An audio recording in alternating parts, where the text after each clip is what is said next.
19. Kecewa. Saat ini, Wisnu tidak peduli lagi seperti apa perasaan Sandra jika mendengar kenyataan yang sesungguhnya.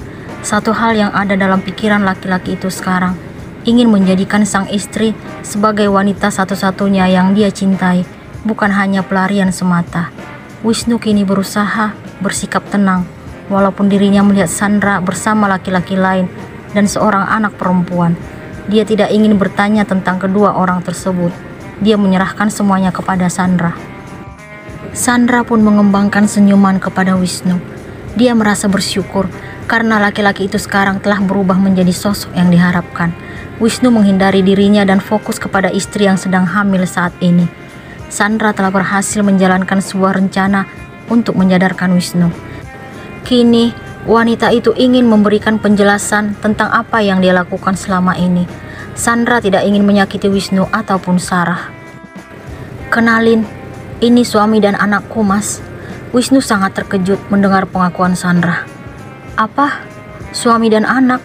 tanya Wisnu heran. "Iya, Mas. Kenapa kamu baru ngomong sekarang? Kalau memang kamu sudah menikah dan punya anak, kenapa kamu masih bersedia menemuiku selama ini?" Wisnu tidak mengerti dengan apa yang Sandra pikirkan. Sandra beserta anak dan suaminya pun memilih duduk di tempat yang telah Wisnu pesan. Wanita itu ingin menceritakan apa yang dia lakukan selama ini terhadap Wisnu. Dia sama sekali tidak pernah berniat untuk merusak kehidupan rumah tangga mantan kekasihnya tersebut. Niat awal Sandra menemui Wisnu beberapa bulan yang lalu semata-mata hanya ingin meminta maaf dan memberikan penjelasan kepada laki-laki itu. Namun, melihat sikap Wisnu yang masih mengharapkan dirinya, Sandra pun menyusun sebuah rencana bersama Arman, suaminya. Sandra dan Arman telah sepakat untuk menyadarkan Wisnu. Pasangan suami istri tersebut juga meminta bantuan Reno untuk menjalankan rencana mereka. Sandra ingin agar Wisnu membuka hati untuk Sarah. "Kamu udah ketemu istrinya Mas Wisnu?" tanya Sandra kepada Reno kala itu. "Udah, Kak, namanya Sarah. Orangnya cantik, aku aja sampai terpana." Reno mengakui kecantikan Sarah di depan Sandra. "Tugas kamu hanya deketin dia, bukan terpana beneran. Kasihan Mas Wisnu." "Sip, Kak, aku hanya bercanda." Reno pun mulai menjalankan tugasnya dengan cara memberikan perhatian kepada Sarah. Ternyata wanita yang dia dekati tersebut menunjukkan respon biasa saja. Reno dapat menebak kalau Sarah sangat menghargai Wisnu. Apa yang Sandra harapkan akhirnya menjadi kenyataan.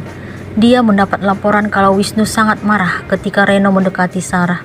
Laki-laki itu bahkan tega berbuat kasar terhadap adik sepupunya sendiri demi Sarah.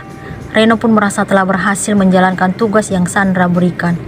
Seiring berjalannya waktu, Reno menyadari adanya perubahan yang Wisnu tunjukkan. Sang kakak sepupu sudah mulai memberikan perhatian kepada Sarah. Padahal sebelumnya, Wisnu tidak peduli dengan sang istri. Dirinya justru masih berhubungan dengan Sandra. "Rencana apa ini?" Wisnu menunjukkan wajah berang di depan Sandra setelah mendengar penjelasan wanita itu. "Aku melukai perasaan istriku hanya demi kamu. Aku gak berani berkata jujur karena takut kamu terluka. Ternyata apa yang kudapatkan, kamu justru membuatku semakin merasa bersalah." Wisnu merasa kalau Sandra telah mempermainkan dirinya. "Aku minta maaf, Mas. Aku terpaksa melakukan semua itu agar kamu menyadari perasaanmu terhadap Sarah dan melupakan aku." Sandra berharap agar Wisnu mengerti maksud dan tujuannya. "Saya juga minta maaf, bro. Kami tidak bermaksud menyakiti siapapun. Tujuan kami hanya satu, Anda dan sang istri harmonis hingga akhir hayat." Arman pun turut membuka suara.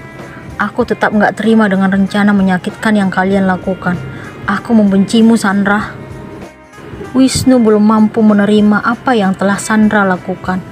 Laki-laki itu merasa menjadi seseorang yang telah dipermainkan. Dirinya tidak menyangka akan mendapatkan kejutan yang menyakitkan seperti ini. Wisnu pun memilih pergi dari tempat itu. Hatinya masih sakit karena merasa dibohongi oleh wanita yang dulu sangat dia cintai. Wisnu sangat menyesal telah menyakiti perasaan Sarah selama ini. Laki-laki itu berusaha untuk tidak mengungkapkan cintanya karena menunggu memutuskan hubungan dengan Sandra. Namun kenyataan pahit yang dia dapatkan.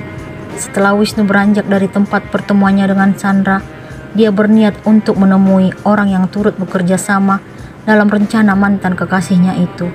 Laki-laki tersebut tidak habis pikir kenapa sang adik sepupu sendiri tega mempermainkan dirinya. Sarah merasa tidak memiliki harapan lagi untuk mempertahankan hubungannya dengan Wisnu. Dia pun berpikir akan segera pergi dari rumah keluarga sang suami. Wanita itu sudah memikirkan tempat yang akan dia tuju. Bandung merupakan kota tempat kelahiran ibunya. Sarah ingin melanjutkan hidup di rumah sang nenek. Wanita itu sudah yakin akan meninggalkan semua kenangan yang telah terjadi di rumah Wisnu. Kini saatnya dia memberikan kebebasan kepada laki-laki itu. Sarah masih ingat kalimat yang dulu pernah Wisnu ucapkan. Setelah dia melahirkan, sang suami meminta agar dirinya segera meninggalkan rumah. Sarah merasa tidak sanggup memenuhi permintaan tersebut. Oleh karena itu, setelah merenung beberapa saat, Sarah pun memutuskan akan pergi dari rumah keluarga Wisnu sebelum dirinya melahirkan. Dia sudah dapat menebak siapa wanita yang dipilih sang suami. Semua itu telah terbukti saat Wisnu berpamitan untuk menemui Sandra tadi. "Saya muak melihat kamu di rumah ini. Seandainya bukan karena janji saya pada papi dan mami agar segera memberikan mereka keturunan, saya nggak akan menikahi wanita yang tidak saya cintai." Kalimat itu sering terlontar dari mulut Wisnu saat awal pernikahan dengan Sarah. Sarah tidak mampu berbuat apa-apa kala itu. Dia pun bersedia menikah dengan Wisnu karena laki-laki itu berjanji membiayai operasi sang ayah. Padahal saat itu, Sarah belum pernah memikirkan untuk berumah tangga. "Menikahlah dengan saya dan lahirkan anak untuk saya. Saya akan memenuhi semua kebutuhanmu dan keluargamu. Kamu bebas menikmati kekayaan saya." Sarah pun mengiyakan kemauan Wisnu kala itu demi orang tersayang. Semuanya terjadi begitu saja, di mana Sarah harus hidup bersama laki-laki yang tidak mencintainya. Hati wanita cantik tersebut sangat sakit, seperti disayat sembilu jika mengingat perlakuan kasar Wisnu yang dulu. Sarah harus memenuhi hak sang suami kala itu, walaupun dalam keadaan terpaksa. Sekarang Sarah berusaha melupakan semuanya. Dia pun mulai mengemasi barang-barang yang akan dibawa sebelum Wisnu kembali. Dia berencana akan menginap di hotel malam ini, kemudian besok pagi terbang ke Bandung. Tekad Sarah sudah bulat untuk tetap bersama dengan calon bayinya. Sarah tidak ingin dipisahkan dengan sang buah hati. Dia tidak sanggup jika harus hidup terpisah dengan anak yang ada dalam kandungannya nanti setelah lahir. Wanita itu tidak mampu memenuhi keinginan Wisnu, meninggalkan rumah sang suami setelah melahirkan. "Non Sarah kenapa berkemas?" Sarah dikagetkan suara Bi Inah yang kini berjalan ke arahnya. "Bibi, maaf, tadi pintunya nggak ditutup. Bibi nggak sengaja lihat Non Sarah sedang sibuk mengemasi pakaian dari lemari. Non Sarah mau kemana?" Ternyata Bi Inah penasaran melihat apa yang dilakukan menantu majikannya tersebut. "Maaf Bi, saya harus pergi. Non Sarah lagi hamil besar, mau pergi kemana?" "Justru itu Bi, sebelum melahirkan, saya harus pergi dari rumah ini." "Tapi Non, maafin saya Bi, tolong keluar dari kamar ini. Saya buru-buru." Sarah terpaksa meminta Bi Inah keluar dari kamar itu. Wanita tua tersebut tidak mampu menolak keinginan menantu majikannya. Sarah pun berusaha mengambil tas dari atas lemari setelah dirinya selesai memilih pakaian yang akan dibawa. Wanita itu tidak mampu meraih benda yang diinginkan tersebut. Sarah menaiki kursi kecil hingga akhirnya dia pun terjatuh. Bi Inah yang masih berada di sekitar kamar Sarah sangat terkejut mendengar suara yang berasal dari ruangan yang baru dia tinggalkan tersebut. Asisten rumah tangga itu pun langsung kembali memasuki kamar sang menantu majikan. "Non Sarah," Bi Inah terkejut melihat keadaan Sarah. Pak Wildan dan Bu Siska yang sedang menikmati acara favorit di ruang TV sangat terkejut mendengar teriakan asisten rumah tangga mereka. Kedua orang tua tersebut akhirnya beranjak ke arah suara kamar sang anak dan menantu.